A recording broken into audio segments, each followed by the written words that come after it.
Assalamualaikum warahmatullahi wabarakatuh.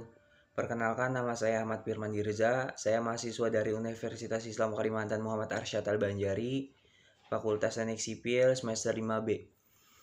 Pada video kali ini saya akan membahas sedikit mengenai bab 5 pada dasar-dasar rekayasa transportasi, yaitu tata guna lahan.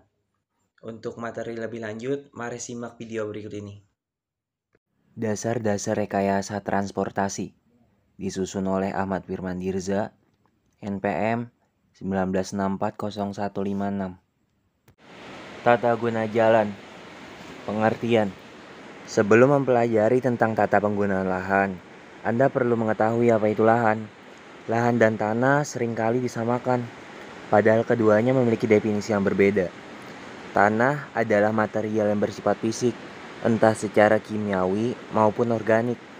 Sedangkan lahan memiliki arti fungsional yang menekankan pada pemanfaatan dan penggunaan sebuah bentang tanah. Jika disimpulkan, maka lahan adalah sebuah ruang petak tanah yang dimanfaatkan untuk segala macam pembangunan, entah itu rumah, perkantoran, pusat belanja, ataupun lapangan. Dan setiap lahan tersebut memiliki ketentuan tata guna lahan. Tata guna lahan perkotaan. Tujuan. Setiap peraturan yang dibentuk pasti memiliki tujuan. Begitu pula dengan dibentuknya aturan tata alokasi lahan. Beberapa tujuan tata guna lahan adalah: 1. Untuk memberikan sebuah hak dan perlindungan pada lingkungan. 2. Dengan adanya tata alokasi lahan akan mengurangi potensi penyalahgunaan lahan. Ketiga, membentuk sistem transportasi yang baik dan efektif dalam sebuah kota. 4. Menyediakan lahan untuk tempat berlangsungnya aktivitas publik. Selain itu, dengan adanya tata alokasi lahan, maka perencanaan sebuah daerah akan tertata dengan baik, tertib, dan terapi, serta meminimalisir terjadinya penggunaan lahan secara sembarangan oleh orang yang tidak memiliki izin. Peta tata guna lahan. Pemerintah di setiap daerah telah mengatur fungsi lahan pada masing-masing wilayahnya. Penetapan peruntukan lahan tersebut biasanya dapat dilihat pada peta tata guna lahan. Dalam peta tata guna lahan akan disediakan informasi berupa pembagian lahan beserta masing-masing fungsinya yang dibedakan dalam beberapa warna. Peta tata guna lahan umumnya bisa Anda akses melalui website resmi pemerintah daerah. Jenis-jenis lahan komersial. Lahan komersial diperuntukkan dalam berbagai aktivitas dagang ataupun perusahaan besar. Misalnya saja perhotelan, pusat belanja, restoran, gedung perkantoran, dan sebagainya. Lahan industri. Lahan industri adalah lahan yang diperuntukkan dalam berbagai kegiatan industri seperti pabrik. Lahan industri harus jauh dari pemukiman warga untuk menghindari pencemaran dan polusi yang mengganggu kesehatan. Lahan publik. Lahan ini digunakan untuk keperluan masyarakat atau fasilitas layanan publik.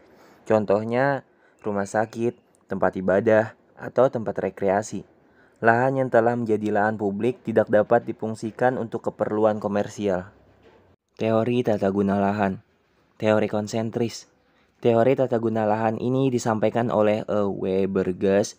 Ia melakukan analisis pada kota Chicago pada tahun 1925, di mana sebuah kota analoginya sama dengan dunia hewan. Akan terdapat sebuah daerah yang didominasi oleh spesies tertentu.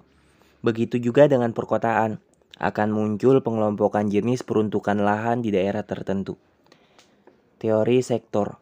Teori tata guna lahan ini dikemukakan oleh Homer Hoyt pada tahun 1913. Ia mengatakan bahwa pola sektoral yang terdapat di suatu daerah bukanlah sesuatu yang terjadi secara kebetulan, tetapi asosiasi keruangan yang berasal dari variabel yang ditentukan oleh penduduk. Variabel tersebut merupakan kecenderungan warga untuk tinggal di daerah yang mereka anggap nyaman. Teori pusat kegiatan banyak. Teori tata guna lahan selanjutnya disampaikan oleh Harris dan Ullman pada tahun 1945. Mereka berpendapat bahwa pusat kegiatan publik tidak harus selalu berada di tengah, namun membentuk persebaran yang teratur dan menghasilkan pola keruangan yang khas. Teori nilai lahan. Dalam teori ini disebutkan bahwa klasifikasi tinggi rendahnya suatu jenis peruntukan lahan ditimbulkan oleh beberapa faktor. Di antaranya, lahan untuk pertanian bergantung pada faktor drainase, aksesibilitas, dan kesuburan. Lahan untuk perkotaan bergantung pada faktor infrastruktur, kelengkapan, aksesibilitas, dan potensial konsumen. Manfaat. Merencanakan tata peruntukan lahan yang baik tentunya akan memberikan manfaat serta dampak positif bagi masyarakat. Di antaranya, perkembangan ekonomi menjadi semakin positif, adanya pemerataan fungsi lahan yang benar. Hal ini sekaligus menjaga sumber daya alam agar tidak rusak, mengatur struktur kota yang tertata dengan baik untuk mengurangi terjadinya kemacetan. Perencanaan ketentuan ini dapat mengurangi dampak negatif terjadinya bencana alam di suatu wilayah.